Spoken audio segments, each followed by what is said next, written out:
So I made James cream of vegetable soup, and I'm going to be talking about the beast within that got top of the stack against the 4:30 movie, Maxxxine, Charley Varrick, I don't know. Varrick, Silent Hour, V-I-E-R. and the Gene Generation. And I'll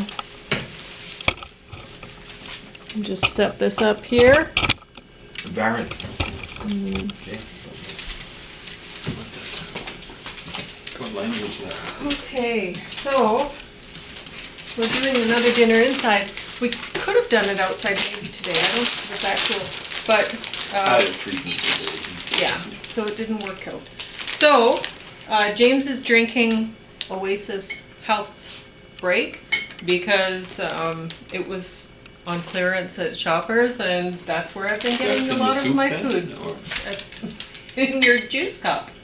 Oh, that's what that is. That looked like milk, you know what I'm saying? But of course, I'm on. They put me on a variety of things for treatment. It makes you a little bit dopey. A little bit dopey. They give me a little bit of dope. Stuff like that.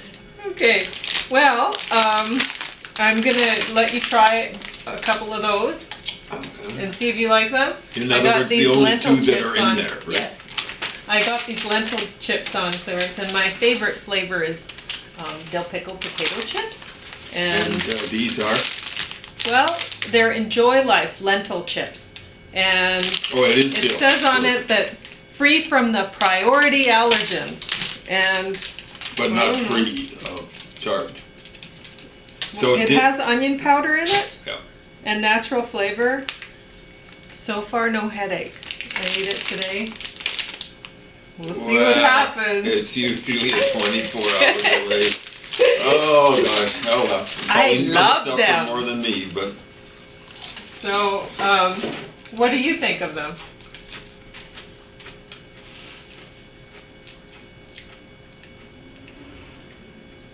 There's a slight tinge of dill in there. I'm getting more of it, like an aftertaste at first. I didn't taste any. Yeah, they're very mild flavor. And that's probably better for me. I'm not. Yeah. My palate doesn't really tolerate sharp or strong taste. Well, I really like dill pickle. Yeah. I like it so much that, like, I like it when my mouth goes kind of numb from it or whatever. Not me, but everyone has different taste. Love that zip. These dogs like meat. Neither Pauline nor I like meat very much. Yeah. I alter. So, the beast within. This. That's quite the cover. That was the guy looks, awesome. Yeah, he looks like some of the soccer players I used to face.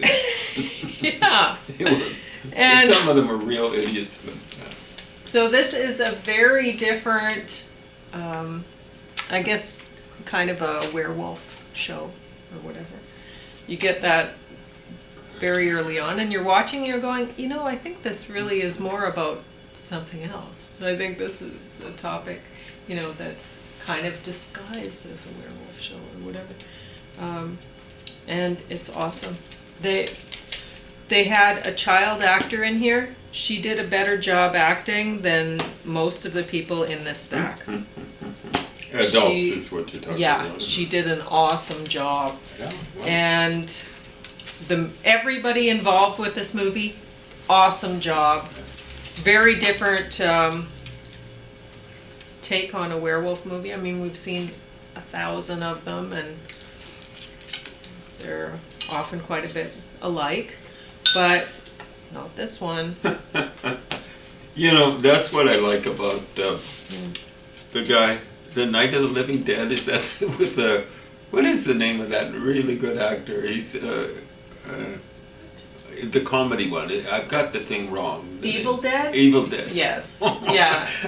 It's gotten to the point with horror movies. All I want to do is see kind of like parodies. Yeah. But that one is, oh, those things. Bruce Campbell, one of the most underused actors of all time. Yeah. He's just that understated kind of humor. So great. I mean, he has to be used in the right way, but... I think so, but there's so many movies like that out there Then why not use them? Now you're saying this is a comedy? No. No, it doesn't look Not like at it. all. Yeah, there we go. So, it's awesome. Awesome movie. Beast Within would get top of most of my stacks. So it's not just the top of this stack, it's the top of many. It's an awesome movie. Everybody should watch it, besides people who are children, because it has some kind of adult subject matter and whatever. I mean, nothing in this stack is for children. So, I guess I'll talk about that in a minute. So, the 4:30 movie, I wrote down some notes. I love the 4:30 movie. I love the song 24 Karat Case of Love at the end. It was awesome. Like, it kind of felt like they made the song for the movie. I don't know if they did, but they did a great job on it. It sounded totally 80s. And the acting was great.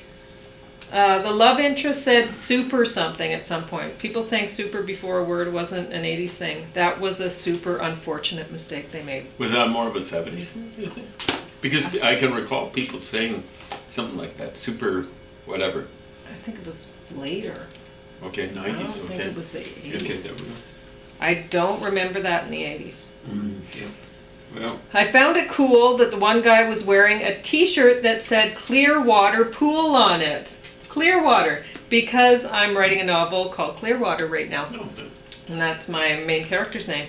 And I wanted to mention that the Beast Within, like, you might not believe me, but I believe that I get messages through the TV. and I think this is because I don't go out, really. I don't talk to other people. And I think the only way that angels can communicate with me, really, for the large part, is through the movies that I select to watch. Because that's, unless it's coming from James, nobody talks to me, really. So, well, you do go out pretty well every day to the library. yes, to type up, but I don't talk to people. I don't, well, sometimes I do come across information there, and I'm like, oh, this is totally a message for me. But, and you might not believe that. And that's okay if you don't. But I'll just tell you this is pretty weird, because in The Beast Within, it may seem like nothing to you. At one point the girl was reading a book. She was sitting there reading a book, and she was dressed up. She looked like Alice in Wonderland or something. And she was reading a book called The White Rabbit. Okay, now this is my top of the stack 3. I'm watching all at the same time, and I have 2 messages all of a sudden. And then Maxxxine, her last name is Miller. And the murder mystery, the girl who ends up dying, she dies right away, so I can give it away. Her last name is Miller. So, I don't know. You might think, oh, Pauline, you're reading into things about messages from movies. But honestly, that's just too weird, right? 3 movies all in a row, all with a message about the book that I'm writing. Like, keep going, Pauline. It's going good. I used to think that movies would have advertisements that were designed to kind of amplify a certain portion of the movie. But I kind of realized that advertisements do regular stuff. Just synchronicity. Oftentimes I'll be listening to a CD, reading something out. That's the same word, but if you keep on doing stuff enough, things like that will happen. It's coincidence, but 3 movies in a row. Okay, coincidence, whatever. Miller is a fairly common name. It's even in German. You spell it U-E. It's instead of I. Müller is how they say it. But yeah, the White Rabbit figures in my story. Largely. So, 3. Anyway, whatever. Oh, I didn't really talk about these other movies that much. Well, I did read my notes from the 4:30 movie, which was great. I was just totally in love with it watching it. Anyway, Maxxxine. So I liked how this has 3 X's in her name. So I don't know if that means this is, like, I know Triple X because she's a porn actress in this, but I was thinking maybe there's 3 X's because this is the 3rd Maxxxine movie, which it may very well be. And that would be cool if they did a double meaning on that whole putting 3 Maybe X's they're in telling there. you they're going to keep going until it gets to 30. Because the 3 X's really stand for that. I don't know. Anyway. Maybe. Well, anyway, the acting was great. And it's You're saying it's the 3rd in the series. I don't know. I have Okay. no idea. I don't- This might be the first one for all I know. But I think I've watched another movie with her before. Okay. Anyway, it was entertaining. There were some gruesome parts. It's a horror movie, and there's one scene that looked totally authentic to me. I thought they did a very good job on it. But, I mean, I've never actually seen that happen to somebody, so I can't say that it's authentic, but it looked totally believable to me. Anyway, Charley Varrick. This, like, James noticed that it had Walter Matthau in it right away. And so they did a great job with the artwork on this cover, because it looks totally like him. Yeah. It's a 70s kind of show where, I don't know, 73 it says, where you're feeling kind of like, yeah, bank robber, and it's like, I don't want to ever feel that way. Go, yeah, bank robber. like, yeah, It's weird. no, They're not good somewhere guys. along there. Yeah. They were big on anti-heroes, some of these idiot 60s type. And I shouldn't say idiot, like psycho, kind of like smart, but psycho. And so you end up cheering for the, it's not just the anti-hero, but villains and stuff like that. I don't get it. But there was a lot of that, there was identification with the Hells Angels, like Eric Burden and the Animals did a song after 1967, the year of the Summer of Love, called San Franciscan Nights. And so they talk about young kids, old kids will be all right on San Francisco. And then Angels' Wings, singing about Hell's Angels. So there are only 3 verses, and 1/3 of the song is devoted to, one verse is devoted to Hell's Angels. So there it is. Oh, they're one of us because they're some of us because they're outlaws. Yeah. So I should mention that with these first 3 movies, they are so. I mean, if you're into horror movies, and then Maxxxine, but if you're not, then the other 2, yeah. But all 3 of them, I would say, totally worth watching. They're maybe 5 out of 5, almost a 5 out of 5, and a 4.5 out of 5. Right, the first 3. But Charley Varrick or whatever, that goes down to maybe a 2 out of 5. So it really drops. And the Silent Hour, this is pretty bad. Is that Steve McQueen? I don't know what this is about. It looks like Steve McQueen. It's an older one, is it? No, I don't think so. Someone who looks like Steve. 2023. Wow, that's amazing. And I think he's dead. It's about a guy who he's a police officer, and he's losing his hearing. He's gotten. He's done too much shooting at the firing range. Well, no, he hearing ran into. You see it right away, right? He has an accident on the job. So anyway, he's and they have given him hearing aids, which are not working great for him, but he's told he's going to lose his hearing completely. It's been going down and down, and it's not going to get better. It's only going to get worse. And so he's been trying to learn sign language, and he ends up.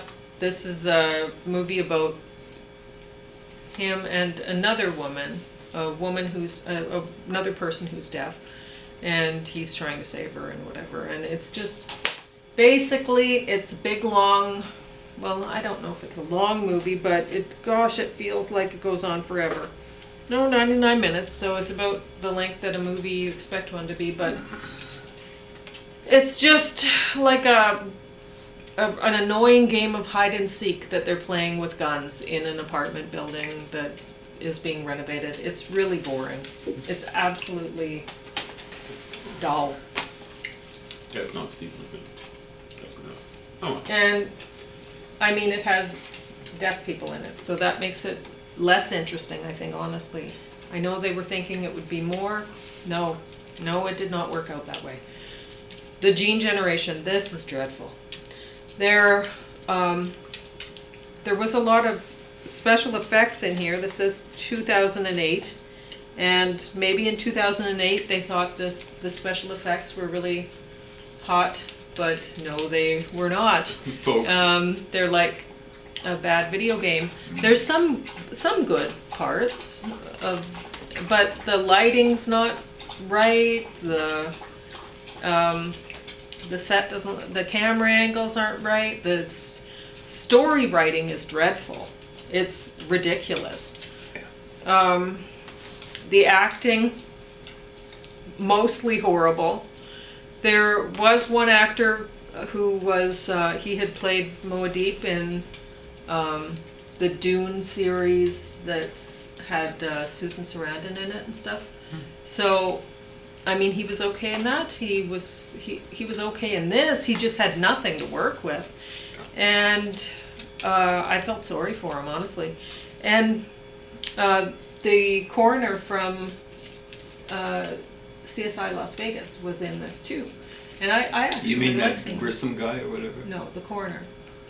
Oh, well, that's not Brass, but No. I'd forgotten who that Well, is. anyway, he's Was it all an right. older kind of Yeah. guy? Oh, okay, I kind of got a vague impression. Yeah. I like Brass, the cop guy. Oh, sure. He's the best I've run character. into cops like Yeah. that. It's just really, He's awesome. really brassy. I'm not going to make a Yeah. lot of fun about it, but yeah. Yeah, in that show, the character that I identified with, and you may judge me for this, but was Sarah Seidel. And you identified with Grissom.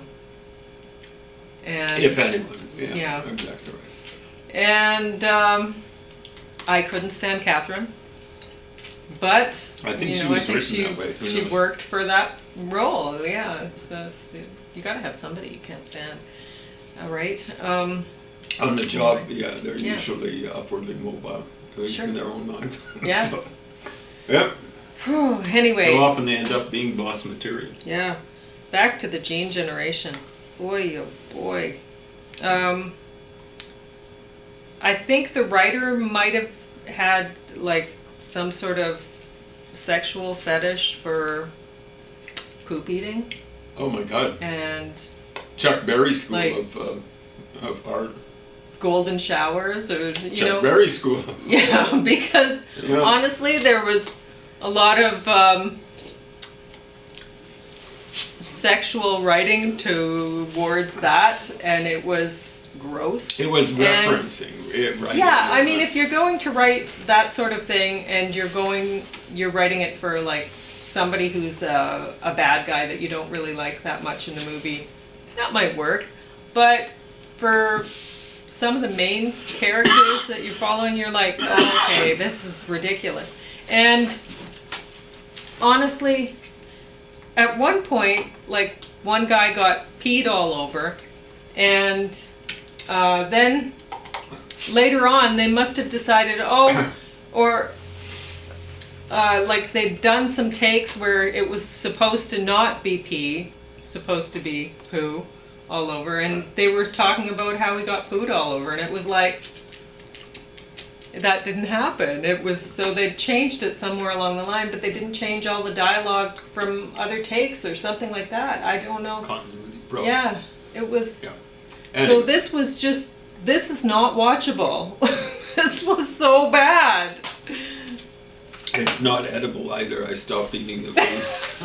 I'm so sorry. Yeah, I'm trying to review movies, dinner in a movie, but some movies maybe not for dinner in a movie. Is she as thin as she looks on the cover? She is very thin. Hollywood, smarten up. Don't Yeah. use anorexic / bulimic Yeah. people, especially women. Well, there are a lot of thin Asian women, but Well, she's very thin. Anyway, yeah, I mean, I could go on and on about how bad this was. Like, There's zero chemistry between her and the guy that they're supposed to have a love, like romance thing going on, and it's so bad. So bad. I think almost everybody involved with that didn't do the job. Anyway, so that's all I have. Maybe dogs are really impatient. So, James does that all the time. well, they're getting impatient. I used to tell him not to do it. Spit food out. I didn't spit for it out. Okay. And I don't, I'll hold stuff in my mouth and stuff like that, but I don't, I just drop it. But I didn't do that on camera. Okay. I put, you folks are witness, I split it up in my mouth, and then I put it in a spoon in my mouth. No spit, right guys? They said no spit. Okay. No spit. If that works for you. All right, so you go on and talk about the stars. You have 8 minutes. There we go. I gotta feed these dogs. They're good to me most of the time. Are they? Well, you know what? They have food. I know, but Yeah. it's like a ritual. I know. I think pack animals do that kind of stuff. Mm-hmm. Although usually there's a pecking order as to who goes after the food first. Anyway. Yeah. Alphys would say he's number one. Yeah, well, he doesn't just say, he actually demonstrates it by attacking Opie, the much bigger dog here. Every so occasion, just try to keep Opie in line. Mm-hmm. And sometimes it'll come out of the blue. Opie rarely pushes it. So, we're dealing with the stars. We reach the moon, comes recommended, but not hired. Definitely don't spend money on it. Doubt if it's available in a reprint, you'd have to order it up. Probably was put out in hardcover. Paperback. This lasted pretty well. I don't think it was reprinted.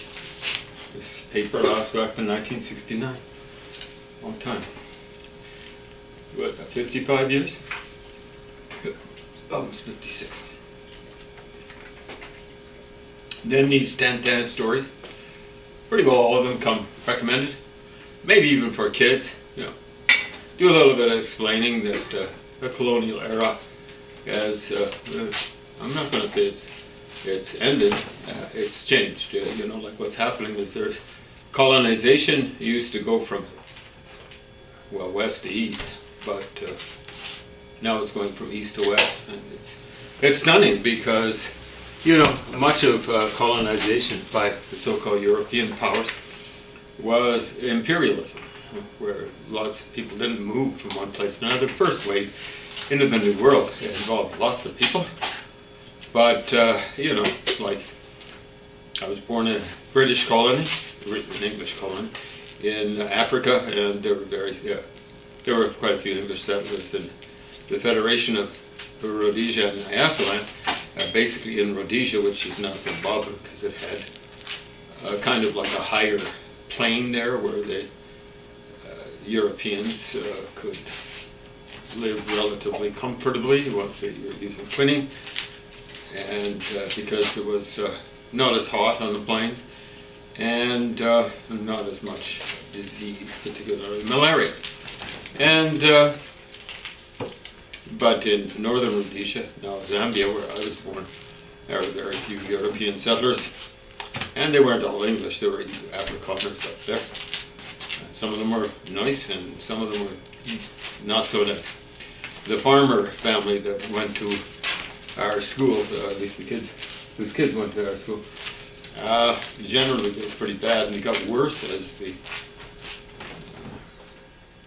were all boys, as I recall, the ones that were at the school that I can recall, and they got worse with each boy. I think the oldest one was relatively civilized. Maybe the second oldest one actually was. It was a guy called Fricky, short for Predator, I'm sure.